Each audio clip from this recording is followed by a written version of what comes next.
ఏమో, నీ జీవితం దుర్గంధంతో ఉందేమో, చెడు విషయాలు, దుష్ట సాంగత్యము, పాప సహవాసము, ఎలాంటివి లోక సంబంధమైన ప్రతి విషయము నీలో ఉన్నప్పుడు నీవు కిద్రోను వాగువలే దుర్గంధాన్ని వెదజల్లుతావు.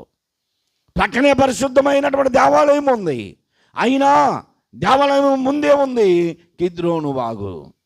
నీ జీవితంలో నిన్ను దేవుడు పలకరిస్తూ ఉన్నా, దర్శిస్తూ ఉన్నా, దేవుని మాటను ఉల్లంఘించి వ్యతిరేకించి నిర్లక్ష్యం చేసి ఇంకా కిద్రోను వాగువలే దుర్గంధాన్ని వెదజల్లుతున్నావా?